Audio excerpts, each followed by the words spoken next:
contest in 2009, Minnesota's Funniest Comic. And he's here to rock the stage for y'all, so please welcome Mr. John Conroy.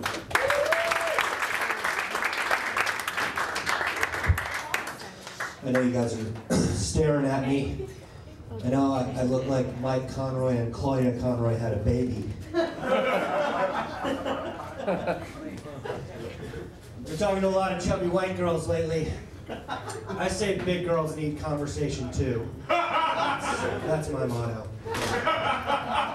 And every time I do, they tell me they're going to start dieting and exercising.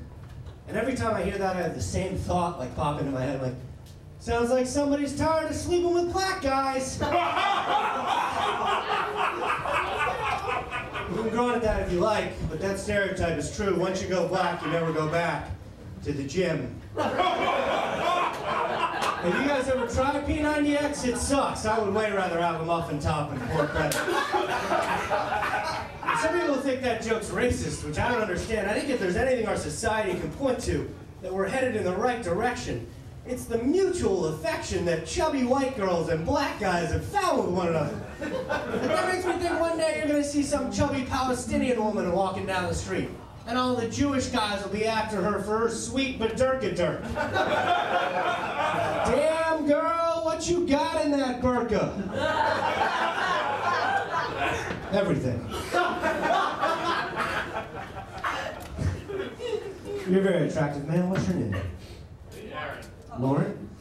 Do you ever catch a guy checking you out? Like, other than right now? Like on the street? Maybe.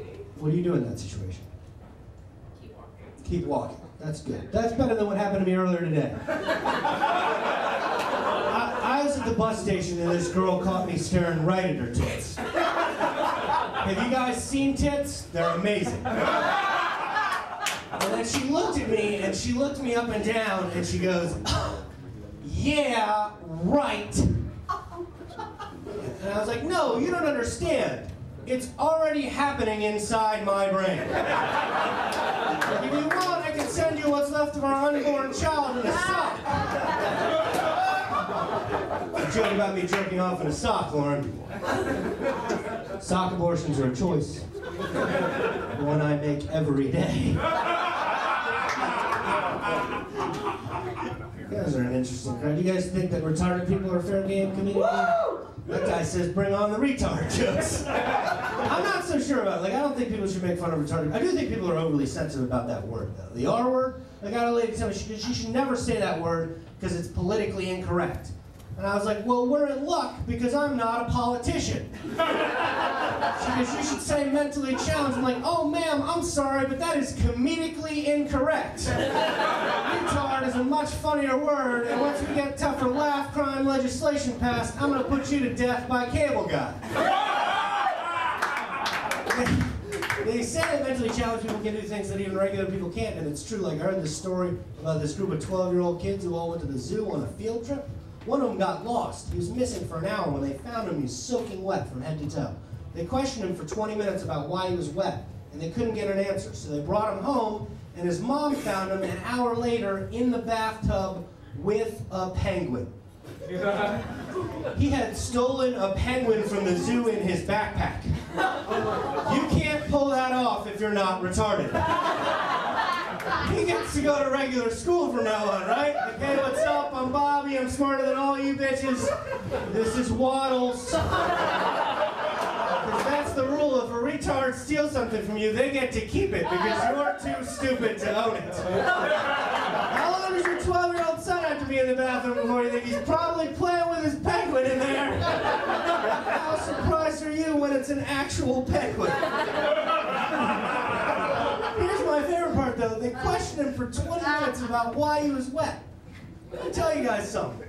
If I'm soaking wet from head to toe and you question me for 20 minutes about it, I'm gonna crack. You get an answer. Not him. He sat there, stone-faced, with a penguin in his backpack. Well, they're like, why are you wet, little buddy?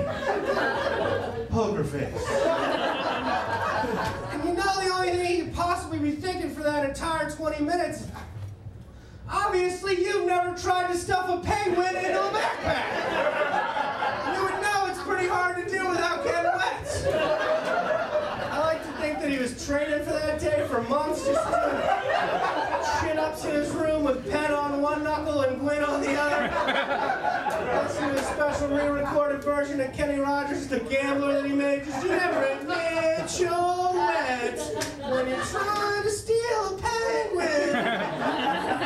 Sometimes people won't laugh that. They think I'm making fun of retarded people. I'm not. I'm trying to tell you all about my own personal hero. I'm trying for the human spirit to have been told you're stupid your entire life, and you gotta ride a different bus, that you gotta take different classes, and then there you are in the bathtub, Bobby and Waddles, dreams come true. Hey Bobby, what are you doing? You just play with my penguin, Mom.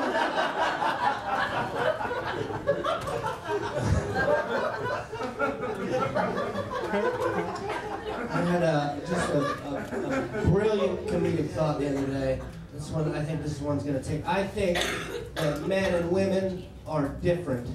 All right, maybe an example. All right, like take my girlfriend. My girlfriend can walk into my bathroom and she can just see like the smallest amount of dirt.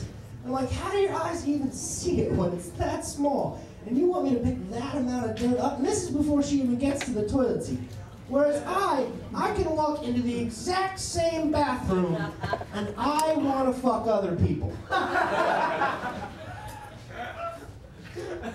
I'm just saying that the differences are there if you look for them. And that's just a joke, I don't have a girlfriend. You can't have that joke in your act and have a girlfriend. When that joke is in your act, you are in a committed relationship with that joke. I learned that when my ex-girlfriend saw that joke, and we had a big dramatic fight. She goes, it's me or the joke. I'm like, I don't know if you want to have that argument. Here's a couple facts about that joke. I never once caught that joke on my phone, checking to see if I'm getting text messages from other jokes. That joke has never once asked me to give up on my hopes and dreams and settle down in St. Paul, Minnesota. That joke lets me tag other jokes, no big deal. I love that joke, which is a good thing because I think we're going to be together for a long time. You guys have been a lot of fun. I'm John Conroy.